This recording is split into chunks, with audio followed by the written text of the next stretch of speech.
We need to start taking prayer seriously and be intentional about the kind of man we want to spend the rest of our life with. We need to start praying to get married to a man that is disciplined. She's a lady ladytgaopex. Hello my darlings, welcome back to my channel. If this is your first time, I am your Lady TGA. Don't forget to hit the like button and the subscribe button, and of course the post notification bell, so you'll be the first to know when a new video is out. Today I will be addressing one of the saddest emails I've ever received in my life. So I read an email, the most heartbreaking email ever, and quite lengthy. Let me just summarize it. The lady said she woke up in the middle of the night with a very bad tummy pain, and so she went to the restroom. While going back to bed, she saw that the bed was empty, that the husband was not there. She said she didn't think anything of it, nothing crossed her mind, but she decided to go to the kitchen to fix herself a cup of herbal tea. That what she saw made her to pass out. She said she passed out from what she saw in the kitchen. That her maid was on top of the counter, the kitchen counter, and the husband's face was in between her legs. Yes, you heard me right.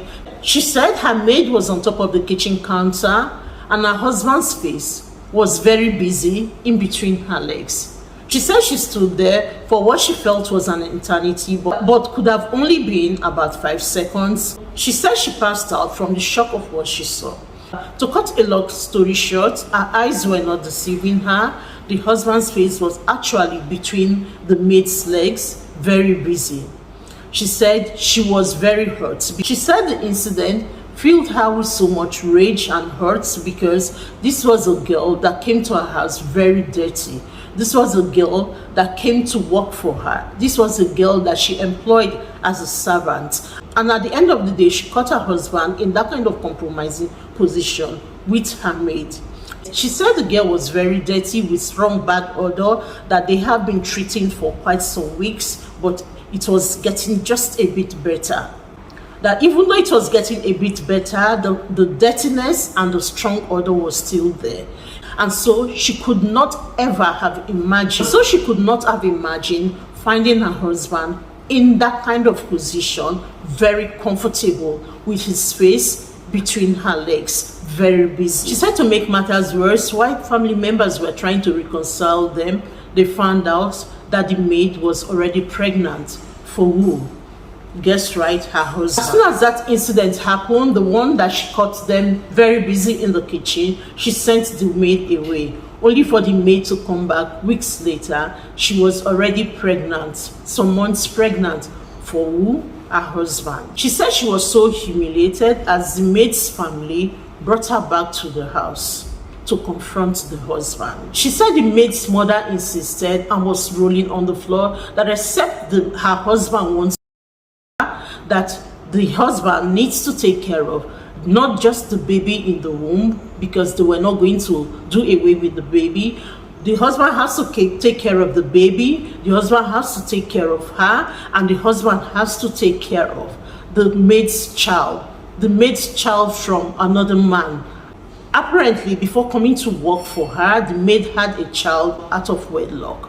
And so the mother insisted that it is the man's responsibility to take care of them because it was from the payment that she received as a maid that she was using to take care of the family. Now that she is pregnant, that she will not be able to do all that, and so the man needs to rise up to his responsibility and the responsibility that the maid had before she got pregnant. The lady said as at the time she caught them in the kitchen that she felt her world had crumbled, one, and then she also felt that the maid set out to seduce the husband. My first reaction when I read that was it hypnosis? I mean, what in the French is that? How would a man be so weak to go to such lengths? But she said that by the time the girl came with pregnancy, she decided that it was a deliberate and calculated action by the husband and the maid, that it was not just the maid that was to be blamed. And she said that was how she left her marriage. She said she left because she could not take the humiliation, because it was too much for her, and she told them, out of anger that they could get married. She said it has been 5 years now since that incident, and she still finds it difficult to forgive the husband, and that he didn't get married to the maid. Like, why would you think he will get married to the maid? He was just a weak man. But before I go into that, I want to say that I'm sorry for whatever pain you must have gone through, because for you to still be hurt 5 years after, it must have been really something terrible. In fact, maybe I should have read the email, because I was able to feel the emotions in the email, and maybe it would have somehow be conveyed to the tribe, because the emotions I felt were wrong. I blame the maid, and from the way the mom insisted on your husband marrying her, it looks like something that they had planned. Even talking to someone after I read your mail, it looked as though it was something the mother wanted, like the mother agreed with her, like the mother had a plan with her to carry out such. My question is, did she also insist for the father of her first child to marry her? See, even though I blame the maid, because it looks as though she came with a plan from the onset, and her action was disrespectful of you, her direct employer, somebody who was trying to even make her clean and make her smell fine, a very large percentage of the blame will go to your husband. I'm sorry, that's the truth. I'm even only blaming her because she wasn't raped, but your husband owed you fidelity, he owed you respect, he ought to have disciplined himself. He has all the blame. To be sincere, he is the one that ought to be blamed in this situation.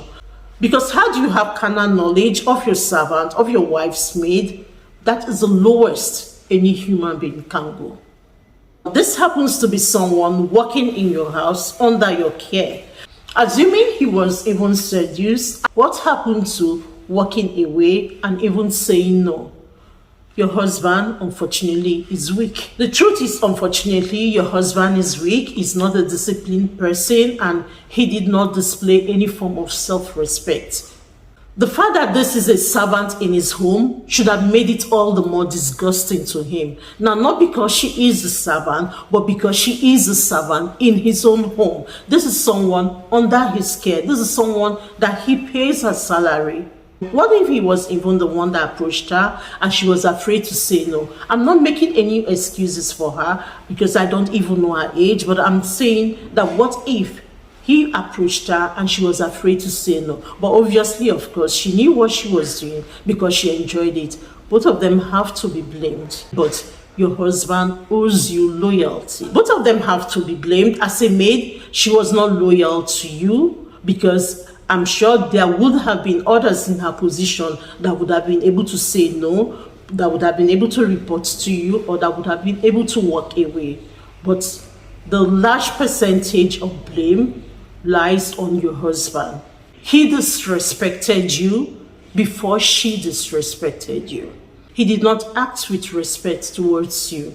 He opened the door by his actions and invited her disrespect. If not, she had no business disrespecting you. I don't know the situation now, because you said it has been 5 years. He didn't get married to her. He doesn't have anything to do with her. But I pray that you heal from this terrible pain, because I can't even begin to imagine what life is like for you as a result of this. So now, from this story, the maid has 2 children outside wedlock. To what end? Why put yourself through that? Because even with both parents, taking care of children is not a walk in the park. So why put yourself through this? Yes, you said it's been 5 years now, but you're not stating if you guys are back together. But you said they are not married, the maid and your husband, they are not married. Whatever it will take for you to heal and go past this pain, please do it. Take care of yourself, because you are precious. And none of this is your fault. And to you cheating people, if you have ever cheated in your relationship and you have been forgiven, please do not mess it up. by cheating again. It's not worth it. I mean, the prayer not to marry the wrong man cannot be underrated. The prayer should be intentional. Don't just pray to marry a man that is not weak, a man that is disciplined, because you don't want to spend the rest of your life in this kind of prison. It is a prison, and my darling, you are deserving of the very best, and so I wish you the very best that life has to offer. Bye.